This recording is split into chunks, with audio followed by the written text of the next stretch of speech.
adequate and appropriate medical care and school, reducing the likelihood of successful graduation and adulthood. And whereas unaccompanied youth experiencing homelessness confront these and other challenges associated with homelessness without the support and guidance of a caring adult.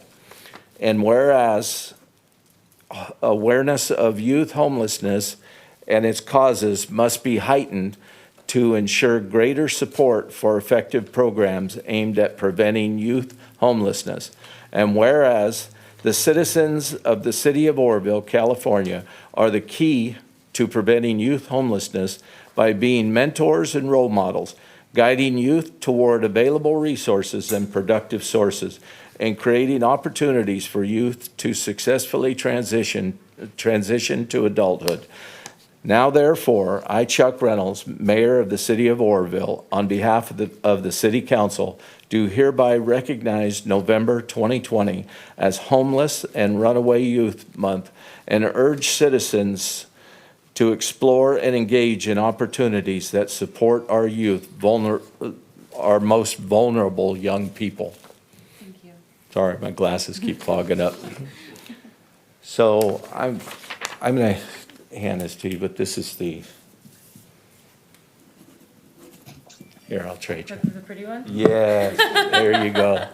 Thank you very much. Thank you so much. And on behalf of 6th Street and Heart and all of the youth we serve, just really appreciate your attention to this and appreciation for this.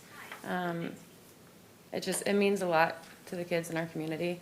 And if you do want to find a way to support, we have a lot of information on our Facebook page, 6th Street Center for Youth. Thank you for having me. Thank you for Appreciate everything it. you do.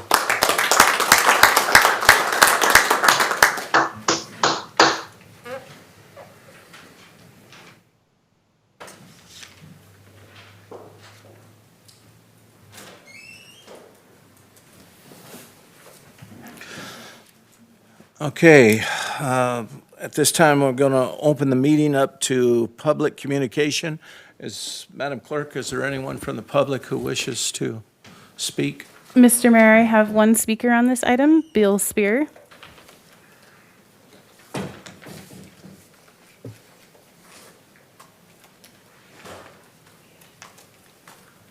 Mr. Mayor, Vice Mayor, City Council, come here this evening to pray for you all. Father, we thank you for today. Thank you for all your public servants. And Lord, your word says the greatest of all shall be the servant of all. And we thank you for all those who have a heart of service. And Father, as we go through this election, we thank you for the people that you are going to put into office. And we pray your wisdom and guidance for them. And for the ones that don't make it, we lift them up and pray that you would continue to fan the fire that you put in their hearts and to be the public servants. And so we pray for our city that you would continue to give us that supernatural guidance, supernatural provision, supernatural wisdom, that we would be all that we could be for you. And as we make the proclamation this evening for the homeless youth, Lord, we lift them up in prayer also for all the homeless, but especially for the youth. And we pray that you would use us to make a way, to make a difference. Use us to intercede. Use us as we see the problems that look too big for us to handle, that they're not too big for you. And so we look to you this day. We acknowledge, Lord, that we need your help. We need your guidance. Your kingdom come, your will be done. In Jesus' name we pray. Amen. Madam Clerk, are there any other speakers? Mr. Mayor, that was the only blue speaker card I had on this item. There are two people online. I don't know if either one of them want to speak on non-agenda items.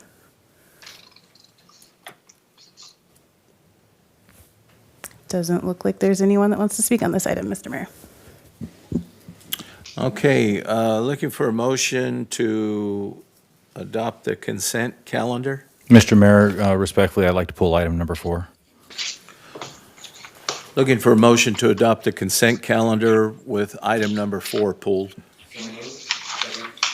I move that we adopt the consent calendar exempt agenda item number 4.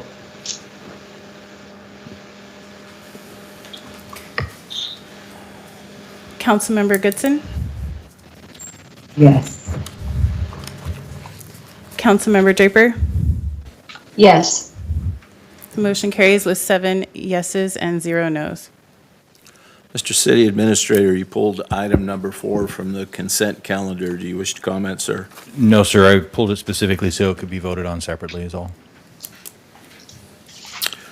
Item number 4 on the consent calendar is authorizing the implementation of a community choice aggregation program and adding subsection 13.50, community choice aggregation, to Chapter 13 entitled Public Services of the California Municipal Code. This will be the second reading. I would move to approve the second reading. I I second. second that. I'd like to speak to this.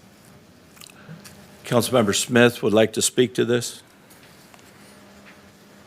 As all of you know, the last council meeting, I had voted no to this, and I think it deserves a deeper explanation.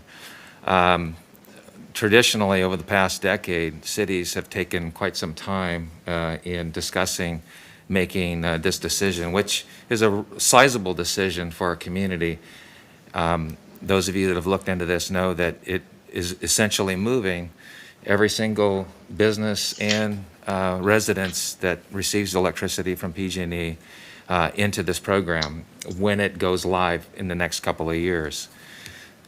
So I have a twofold concern, and I'm going to lay this out here. First, as I think I made real clear, the increase to the size of government with the expectation of a more affordable product. And notwithstanding my concern about the CPUC really doing their job in protecting us, the citizenry in our community, which goes into the fire issues and a lot of things. So it's kind of a convoluted, complex issue, but that's to set that aside for a moment. The second issue, which is really to me even a larger one, and I know there was some questions about my research into this matter, and I had spoken with a colleague some time back, months ago, a chamber colleague of mine who was a former mayor of San Diego, and we had a rather lengthy discussion regarding this. And I have all the respect for our mayor, Mayor Reynolds, and I think, and I'm going to get to that in a moment. But so in this, the ordinance, it creates a business relationship with Chico and the county. And so for me, this becomes an issue of community value. As many of us know, there are times when the values that our neighboring city has and the values of Oroville, what we have, can at times be different. And I think that that's been clearly seen over this past year. I'm not questioning their values or what they find important. It's just simply an observation. So this newly created agency, the Butte Community Choice Aggregation, BCCA, will set the priority for energy for all of us. This goes to the heart, again, of the concern. If on the off chance our new partners have a different priority than Oroville, the cost of energy could actually increase. So the question is this BCCA about the best price or something else? Do we know? And that was to the heart of why I kind of was pushing pumping the brake on this, because I'm really curious about this newly formed board, this CCA aggregation. You know, what is their end game, and what do they see as a community value for our town and for our neighboring town? That being said, if we move forward with this tonight, and we are, it will be of the utmost importance that we have a strong Oroville-centric negotiator on the board of the BCCA. Now, that will happen at some point in the future when the City Council of Oroville, a future City Council likely, will then have to speak into this and then establish who's going to represent Oroville. So that's a future thing to come. The thing that does give me a little bit of respite on this and lays some concern to rest for me is the escape clause. No pun intended coming into the holiday time, but there is an escape clause. There's a couple of them, actually. And one of them is actually a direct escape clause for the city council of the future in that if the CCA, the BCCA, does not perform as advertised, going back to my further concern, as you look across the state, many are not performing as advertised and are not giving the lower prices that were promised. But that being said, if there's a failure there, then at that time, the city of Oroville can opt out without a penalty of cost.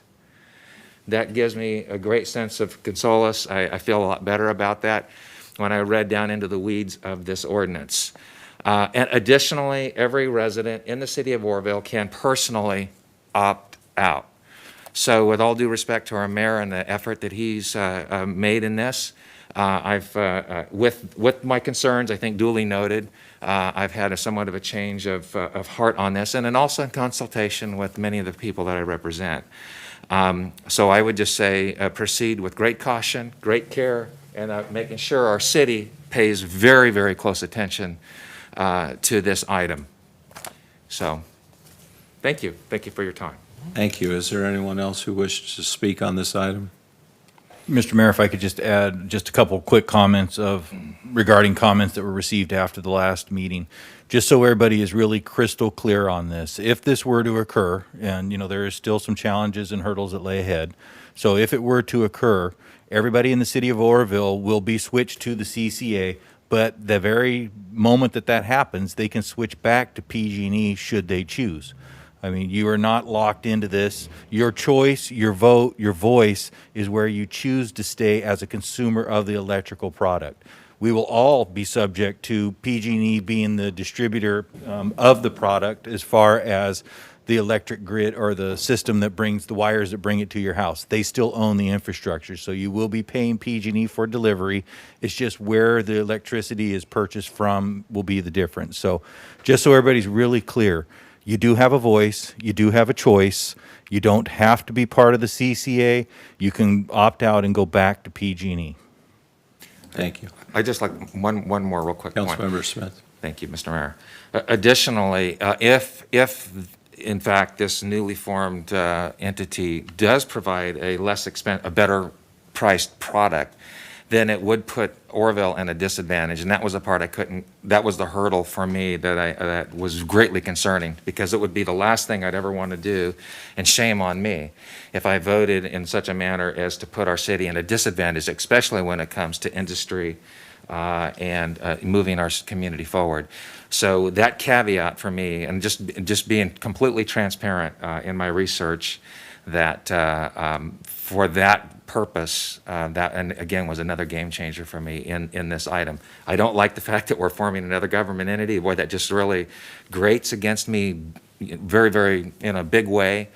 But I would never want to put Oroville in a disadvantaged situation economically or to be competitive. That would be a big mistake. Thank you, Councilmember Smith.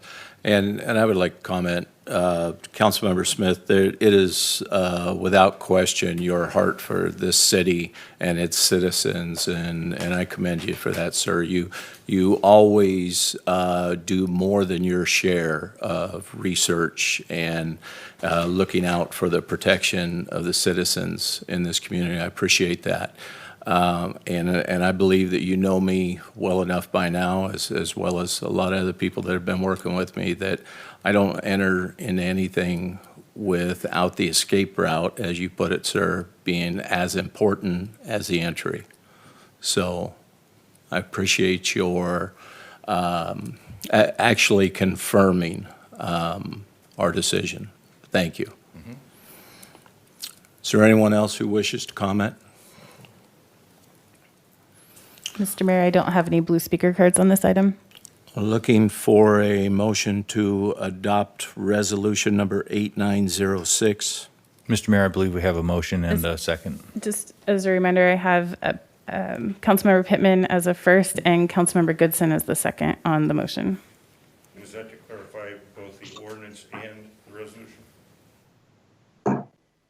Yes. Yes. Just to clarify, we have a first and a second to adopt ordinance number 1847 and resolution number 8906.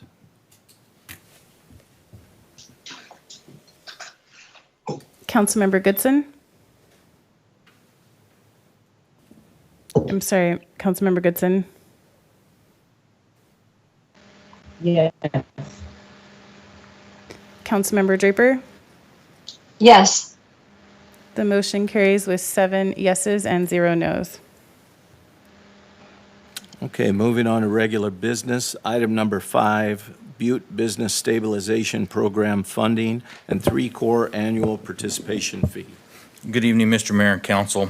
Here's the deal on this. The CARES Act provided the city of Oroville $240,000 to offset the impacts of the coronavirus and the shutdown of the economy that occurred due to that virus. That money was brought into the city for various things. One of the things that the money could be used for was for business stabilization. The county in August authorized an expenditure of some of their CARES Act dollars of $4.9 million. Of that $4.9 million, a certain amount of it was allocated to the city of Oroville for small businesses. Small businesses with less than 10 employees that had not received any other sort of subsidy or assistance from the government during the coronavirus shutdown were eligible for grants. Businesses 1 to 5 were eligible for 1 to 5 employees were eligible for up to $15,000. Employers from 6 to 10 were eligible for up to $25,000. The proportion that was allocated to the jurisdictional boundaries or the city of Oroville would fund approximately 44 grants. The 3-core, who has contracted with the county to implement this program, to assess the applications as they're received to make sure that they're in compliance, and also distribute the dollars and then do the reporting of the grant back to the state and the county, took the applications, and they received 48 applications but only had enough money to do 44. So looking at this and understanding the dire need that our businesses in town have and how much we need them, and they are our partners, we decided that it would be best if we approached the council and seen if we could fund some of those businesses. On a second look back, the assessment of the businesses that were in our original pool of 48, it was determined that there's only one business that is actually in the jurisdictional boundaries of the city of Oroville that we need to fund in order for everybody to get some relief during the COVID pandemic. That business is a small business of 1 to 5 employees, so they would be eligible for a $15,000 grant. So what staff is requesting is authorization from the council to transfer $15,000 to 3-core from the $240,000 that we received in CARES Act funding to provide a grant for this small business. We have intentionally kept ourselves out of this as far as the screening and identification of the business. The reason for that is we don't want to ever be accused of any sort of bias, selecting, favoritism, good old boy, backroom stuff. So we don't know who the business is at this point. All we know is that there's 45 businesses in town that say they need help. 44 are going to be able to be helped. One business isn't going to be able to unless we step forward and we take care of it. We very much appreciate the county and everything that they've done, and we understand they have limited dollars, and we understand those can only go so far. So it isn't criticism of them. It's just saying, we have the wherewithal because of the dollars that we received, and this is probably something that would be a good thing for our small businesses. So we're looking for authorization to expend those dollars. 3-core has told us that there will be no cost to administer this, to do the necessary pre-screening of the additional business, to do the delivery of the dollars, and also to do the necessary reporting. There's no cost for that. We normally pay an annual fee to 3-core to be part of 3-core for economic development for the city. We have not done that over the last several years, and the reason being is because we just didn't have the money. So we backed away from that. Every city in the county is part of 3-core. They develop a county-wide economic, or actually a region-wide economic development strategy. We need to get back into that arena and be part of that so that we are included in those projects as they come forward in the efforts of 3-core as they go out and not only help our small businesses with various loans, but also as they recruit new businesses to come to this area. We need to invest in that. The cost is $5,500 for the year. So what we're asking for is authorization to expend $20,500 for this project. Thank you. Do we have any comments from the public on this item? Mr. Mayor, I do not have any blue speaker cards on this item. Do we have anyone from this dais who wishes to comment or speak? Well, I would like to commend you and staff, Bill, for paying attention and being involved in this community at the level in which you are, and paying attention to our small businesses. Being a small business owner, I know how, times can get tough, and a little bit of help is a big deal. And just really appreciate that. That is what I can think back at nearly everyone's campaign, and I think that those were some of our talking points from everyone is looking out for small business and the community. And I just want to thank you for putting in all this hard work to represent this council so well in representing this community. Thank you, Mr. Mayor. Looking for a motion to approve the funding for the Butte Business Stabilization Grant for one business in the city of Oroville, and authorize staff to pay annual three-core annual fees in the amount of $20,500. So moved. I'll second that.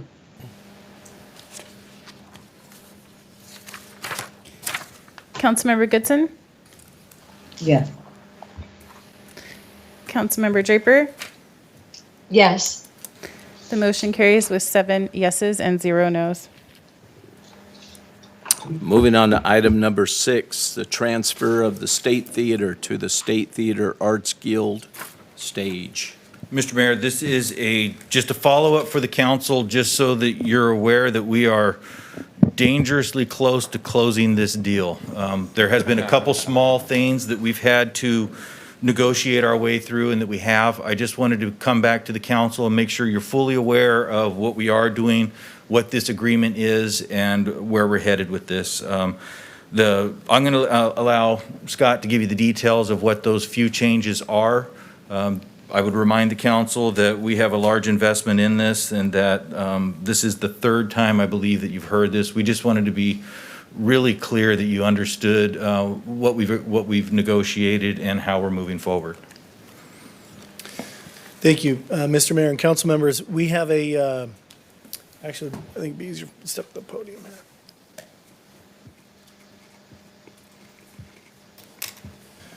Thank you, Mr. Mayor and council members. We have a few details of the agreement. It is substantially in the same form as previously approved back in June. There are a couple of issues that we've been struggling with and working through, and I'll sort of just hit them in bullet point fashion.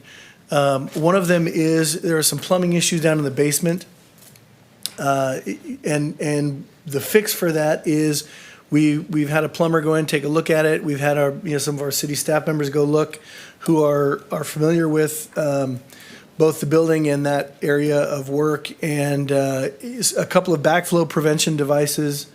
A backflow prevention device and a macerating toilet will be installed. That will take care of protecting the basement from backflow from the sewer, and also in getting a functional restroom down in the basement. The other issue is we've got there is a reversionary interest that the city will hold. And so in order to protect the city's reversionary interest, Stage may need to go out and obtain some financing for operational expenses for when they're in between their programs. There will be a lot of income coming in when they have a program, then there'll be some downtime until they have another event or show or what have you. So they may need, some what I call gap funding to make it through some lean times until they have another show or event. And knowing that banks want anybody who comes asking for a line of credit to put up all collateral that you have, that would endanger the city's reversionary interest. It would put that at risk. So in exchange for that, the city is going to guarantee a line of credit. We're not going to give the line of credit, but we'll guarantee it so that it won't encumber the property itself. You will know quicker than anything else if there is any potential default, which knowing the group that's running it, I seriously doubt that's going to happen. But again, you will have more notice and more of a heads up by guaranteeing it rather than allowing them to encumber the property itself. The other thing that we have agreed to, there was a vehicle accident that hit some of the retail storefronts. Those have now been resolved. Those have been repaired and taken care of. And lastly, there is a provision whereby if they're going to do some capital improvement to the building itself, that they can go finance that, but they have to come back to the city for approval, for your approval beforehand. Other than that, the agreement is actually substantially the same as what it was before. Those are the only changes that I wanted to highlight for you. I'm happy to answer any questions you may have on those changes or what have you, or any details of the agreement. The agreement is printed in with the agenda if you've got any questions or concerns. Mr. Mayor and Council, if I could just, from my perspective about why this agreement, these changes were made and why this makes sense for me and for the city, I believe. The backflow preventers, as we all know, are solid gold. I mean, when it comes to when there's a problem, if stuff starts flowing the wrong direction, the expense to the city and the cost is just, it's immense. So for us to put those in there now and proactively approach what could potentially be a problem down the road, which may cost us some money now, but it will save us a heck of a lot of money in the future if we have that problem. So that just makes good sense. It is a piece of history of this city that we don't want to destroy with a inadvertent backflow that we can handle with the preventer. It's also required by code. Right. And the as far as the line of credit, that limits our liability. Should the theater revert back to us, the worst thing that we're going to have to do to clear it up is clear up a $200,000 note, which is not easy, and I know that's a lot of money, but it's a lot better than getting a building that has been encumbered to the point of, $5 million, and we get the building and the debt and the problem. So this limits our liability, but it also allows Stage to continue their function and to do the necessary things that they do and move easily and quickly as they would need to do as another business. So that was the reasoning that we had behind that. Now, as far as the construction on the building, there is still some small things that need to be done. So just so we get it into the record so everybody's comfortable, we still do have some tile work on the front of the one building, I believe, still to do, and some other odds and ends that Stan's my friend here, we will work out as we go. He's in charge of maintenance down there. He's a very important person with Stage. Let's just leave it with that. But anyway, we will work out those details as we go. There's nothing huge or anything like that. I just want to make sure that we have those into the record. And I just wanted to bring this back to you so that you were clear on what we were doing and what our reasoning was behind it. At the end of the day, council members, this is a community asset. It will remain a community asset. The contract does guarantee that it will be used ad infinitum in the future as a community benefit and a community asset. The city does have a handful of days, 6 days per year, that it will be able to utilize for public events and what have you. But this is a jewel in the downtown community, and this agreement will keep it that way going into the future. Thank you. Councilmember Hatley wishes to comment. Thank you. Just a couple of questions. What's the cost of the backflow preventer to put all that in? It's less than $10,000. It's about just shy of $7,000, I think. Yeah. Don, can you help us with that number?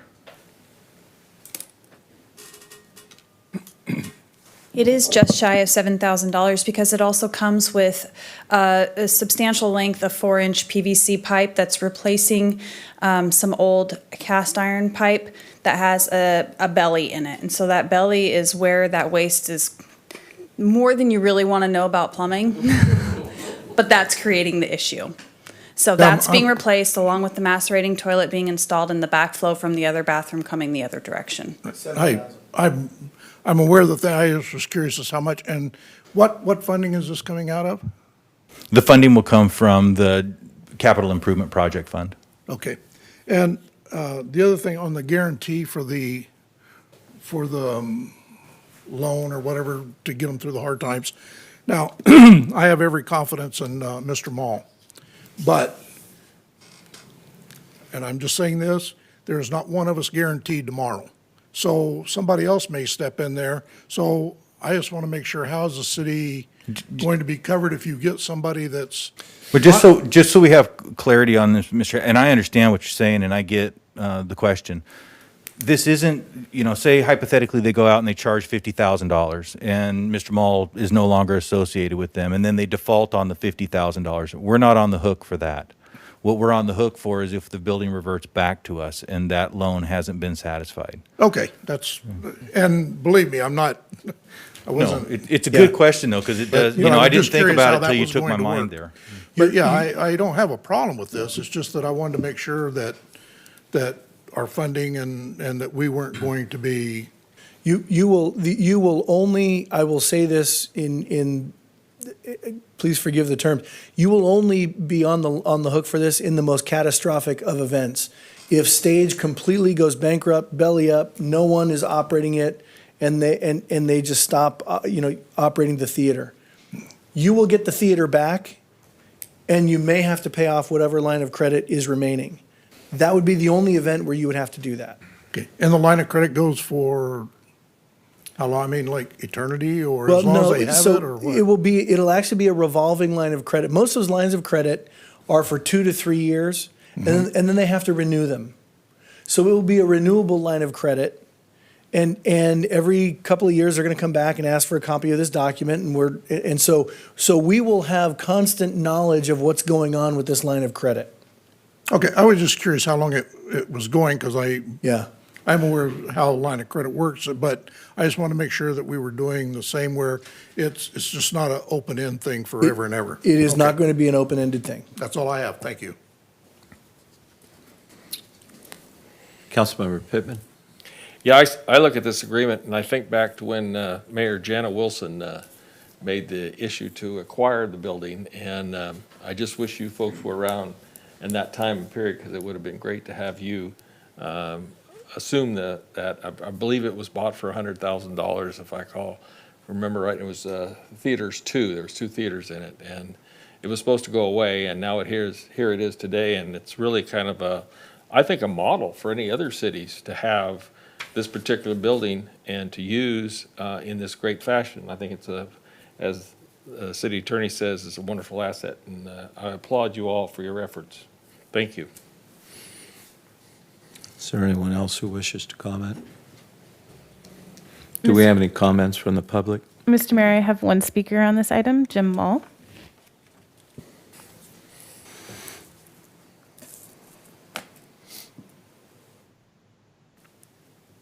Thank you, Mr. Mayor, members of the council.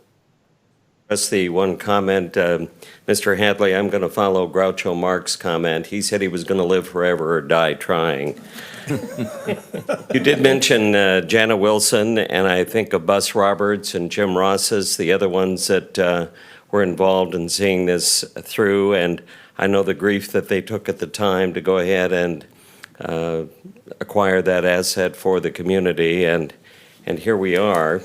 It has been a tremendous effort by our community and by city council members, the attorney, and certainly I think this has moved particularly quickly as a result of Mr. Legron's proactive approach to getting this done. And so we have a great deal to be grateful for. I have mentioned to people before that certainly our experience with this, anytime people will criticize government and how slowly they move, I'll say that has certainly not been our experience. We have been very fortunate, and we were in many cases breaking new ground for an agreement like this, and so I wanted to say thank you, certainly to the current council, to the administrative staff and the attorneys and the staff here at the city for this tremendous opportunity and for a tremendous investment in our downtown community, and the best is yet to come. Thank you very much. Good.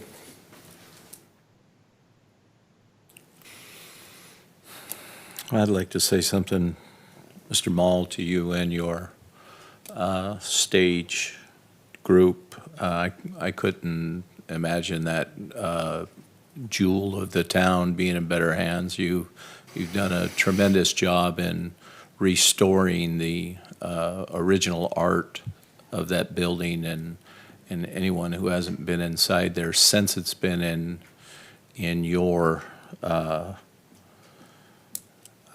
possession, I certainly encourage them to go see it, because it's absolutely amazing what was covered up, and you have restored the value of the intricate part of the art of this town.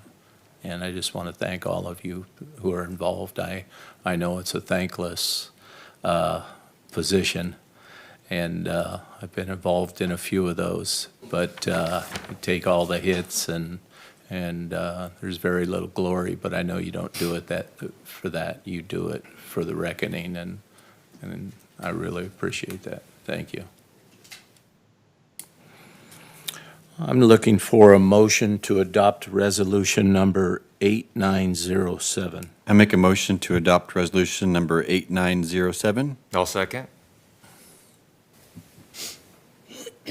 Councilmember Goodson, Yes. Councilmember Draper. Yes. The motion carries with 7 yeses and 0 nos. Congratulations.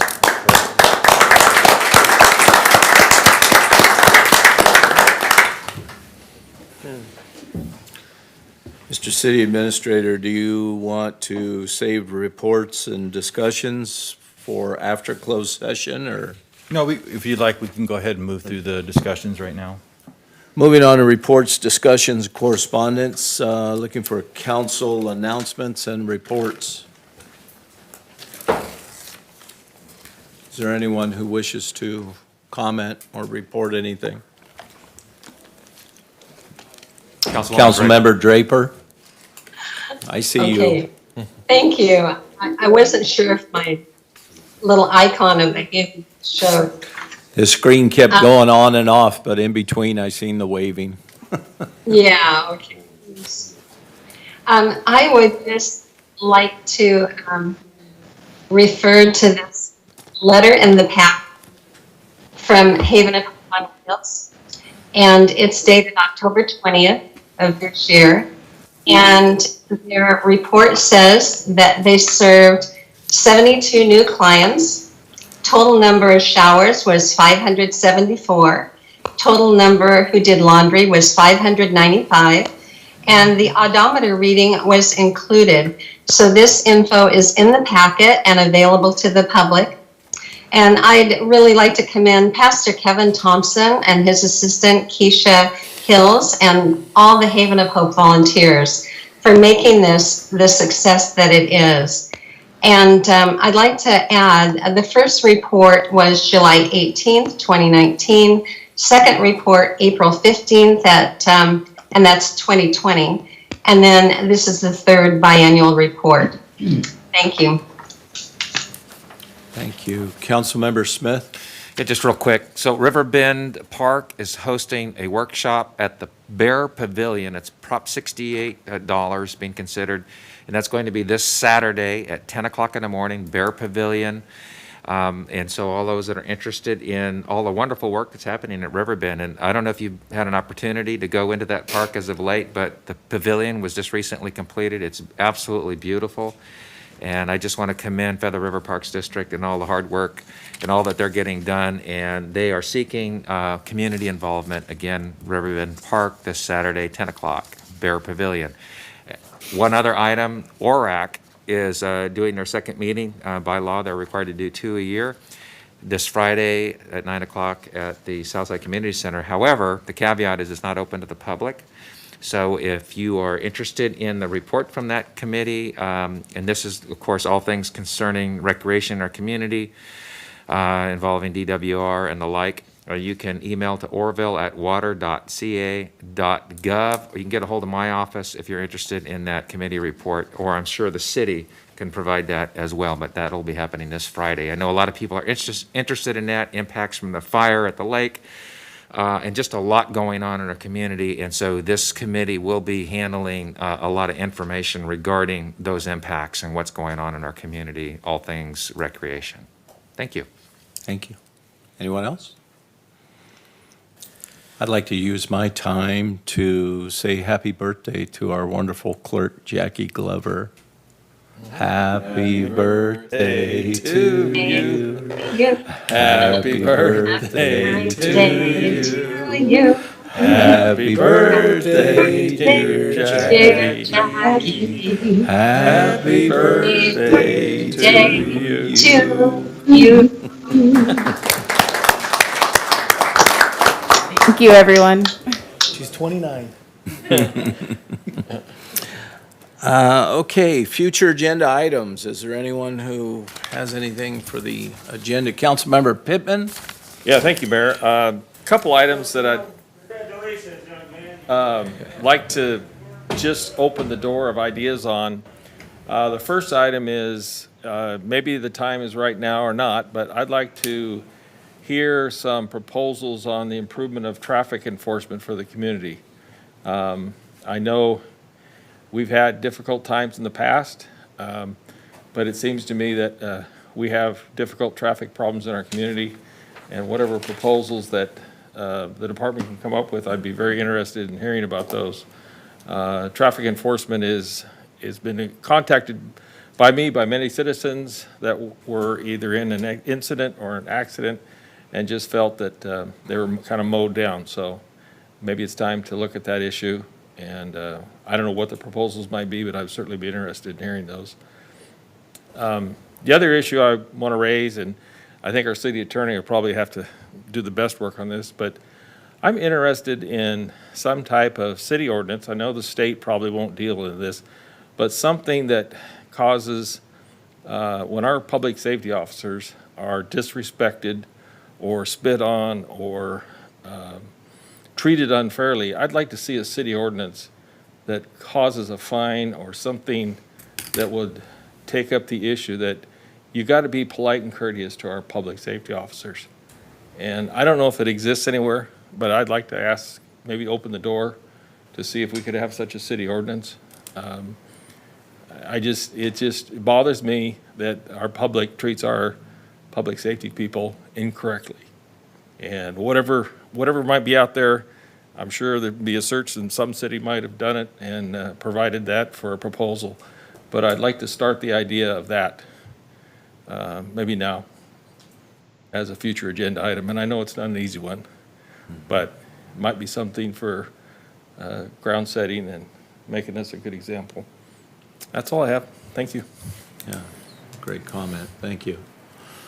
I think we've lost something along the way here where it comes to that.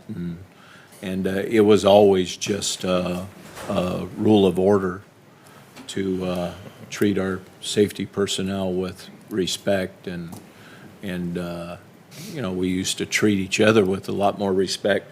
But in knowing that these folks are seeing people at their worst, typically at their worst, there's usually some sort of trauma or drama going on at the time that they interact with the public, and I know it's tough, but I think that's a good idea, Councilmember Pittman, and I really appreciate that being on your heart and on your mind, because it bothers me too.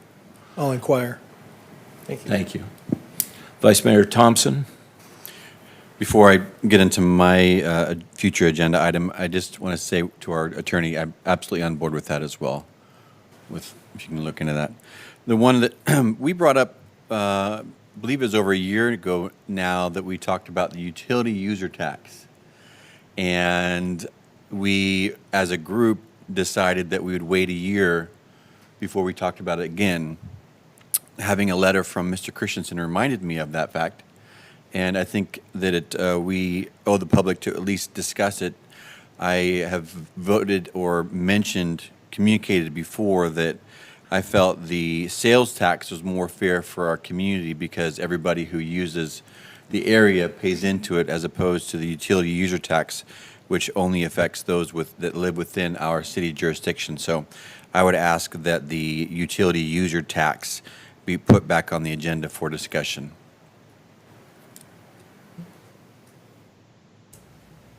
Anyone else? Please. I just want to offer, I'll agree with it because I think it takes two of us, so I would agree to that.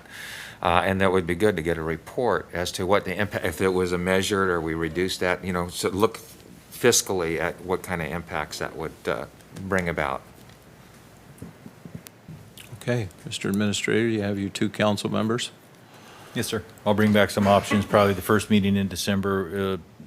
The first go at this will be what your options are and what the financial impact of those options would be. Thank you. Moving on to administration reports. Mr. City Administrator. I'm going to stray into an area that is really not mine, but I think it's important that the council's aware of it. The municipal auditorium, as we're moving through that, it is everything that we hoped it would be as far as hidden damage and rotted wood. So there's going to be a couple more items that's going to have to come back to you that we need to repair while we can. There are some cheaper fixes that we can do on this. It's what it is. It's an overhang with some stucco on it. However, putting screws in it to hold it temporarily and then it fall on somebody, that just creates tremendous liability for us down the road. So we'll be bringing that back to you and letting you make giving us some direction on that about how you want to proceed, because it is, you know, it just keeps growing. The more we open, the worse it gets. And it's not that we didn't anticipate that. It's just what it is at this point. It's an old building and it needs to be repaired. So we do have that. The other thing that I want to bring you up to speed on and make you aware of, if you aren't aware of it, is that the orchard at the corner of Grand Avenue and Table Mountain was taken down and placed into piles. The olive orchard up there is. The idea down the road is to burn those piles once it's an appropriate time to burn. We'll be working with the property owner because that time to burn may be sooner than later, because people are now going back onto the property and lighting those piles on fire. So instead of letting them control that, we'll be working with the owner and with our fire agencies that surround us and their professional people that they're bringing in to burn those piles to get it done sooner than later. That way we can at least control when it's going to be, as opposed to letting somebody decide how many they're going to burn a night per week. And then it just becomes out of control and dangerous in that manner. So I just wanted to bring you up to speed on that. Thank you. Mr. Lando. Dawn is coordinating the municipal service review and development impact fees. I would say that with the report on the development impact fees, she pushed very hard to get the report to the city. I think it still has a lot of holes in it, so I think it'll still be some time before it actually gets to you after reviewing the draft. That's all I have. Thank you. Mr. DiPaolo. Yeah, we had the community development meeting today. Coming down the pike.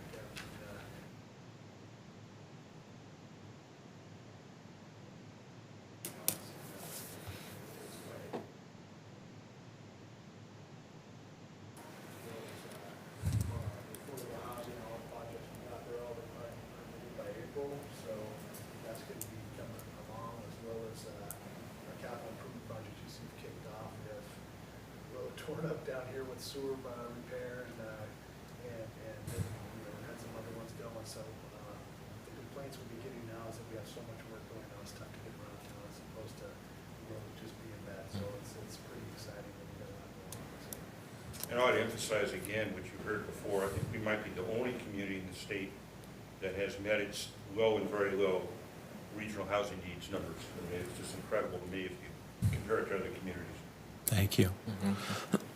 And I'll comment because everyone's always so interested in what you have to say, Mr. DiPaolo, but your voice is so low. I'm going to reiterate that what he said was he got the report for community development, and there is, what'd you say, boatload? There are a lot of projects that are in the process and coming to fruition. So you're going to see a lot of growth happening here, and that is what one of our major goals were, and really appreciate that. So thank you.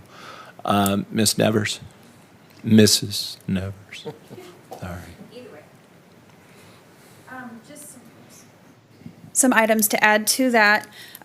Staff will be bringing forward the sign ordinance or the sign code ordinance update. That's something that we've been working on for 5 years, and so we finally have completed that with the help of the Planning Commission. There will also be some zoning code amendments that will be coming forward just to prepare you for those.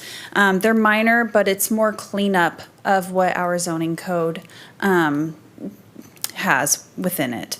Also, as Mr. Lando said, the development impact fee report, the final draft, we're not fully satisfied with it. We're going to meet as staff, review it again, suggest some edits to our consultant, and then bring that back to you at a later date. We've begun receiving the draft chapters for our municipal services review, and so we will begin bringing that draft back to you. I'm hoping we'll receive more of the chapters in the next couple weeks. For the remaining departments, we've received fire and police so far, and we hope to have that final draft to you, and hopefully before the end of the year. Great. Thank you. Thank you. Chief Deal? Good evening. A couple of you have asked about a firefighter that was injured during a fire on Friday. That firefighter is home, recovering, and expected to fully recover from that incident. We're actively still very involved in hiring at the department. Right now, the focus is in the dispatch center. We've narrowed all those applicants to, I think, about 4, and we're moving forward with those 4 individuals to hopefully fill our current vacancies and our anticipated vacancies. The last thing I had is the next council meeting. I'll be away in training, so I will not be physically present, but I plan to attend via virtually. Thank you. Councilmember Hatley? Could see something was coming over here. Try to turn this thing on. I have a question, and just so that I tell you, because I spoke to the city administrator, I don't know, a week ago or maybe longer, when we were talking about the fire pickup with the apparatus in the back of it, and I had mentioned to the administrator that is there a way to, would it be better if we mounted that on a trailer, and that would free up that vehicle, that instead of having it, would it work better for the city? We'd have an extra vehicle that's not, has a big tank in the back of it to haul around like the old one did. And that way, if we needed to get it somewhere and everybody was out of the station, somebody else could run in there and hook it up. I would imagine that the police vehicles have a hitch on them. All my SUVs do, but I would assume they do. That in worst case scenario, they may have to pull it to wherever the fire department needed it. And I was just curious, I just wanted you to know that I had talked to Mr. Legrone about it, and wasn't trying to go behind your back on it. I just wanted to let you know that it was just something that popped into my head, and I was kind of thinking, well, would that work out, or would it? And that would just free us up another pickup rather than having something in the back of it that we could use somewhere else, or, if we needed to. Sure, I certainly understand that. I did want to point out that we had a utility vehicle. We purchased another utility vehicle so that we could have the utility that's oftentimes used to pull the boats and things like that, and this one would have that. But I'll certainly discuss that with Deputy Chief Tins and what our best options are.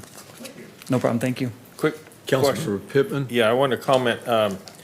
In my class, I review a lot of fire incidents, and we just happened to be reviewing the Oakland Hills fire incident of 1991. And some of the lessons learned from that incident, in Oakland, that was 3,000 structures and 25 lives lost and only 1,500 acres.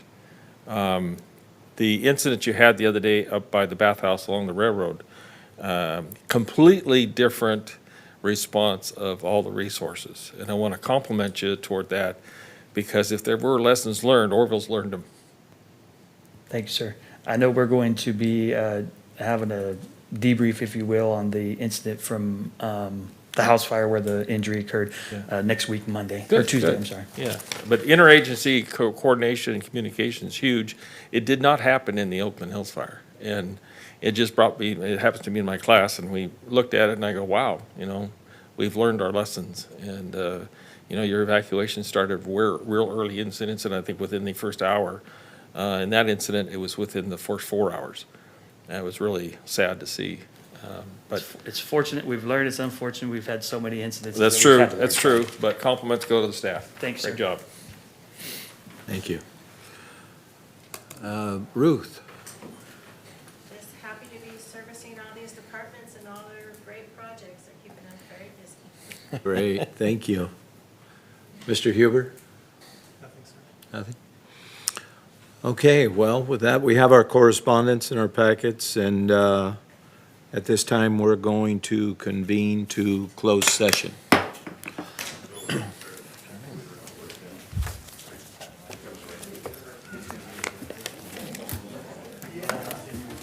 Hey, what is the,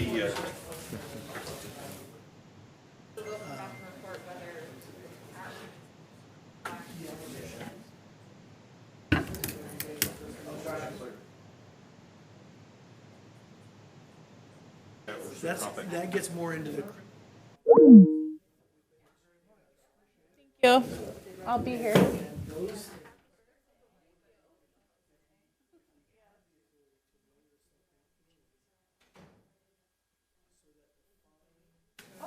I have to, I think. That resulting action. Yeah, so I'll have to look at it. When does this go on YouTube again? You always keep me on my toes.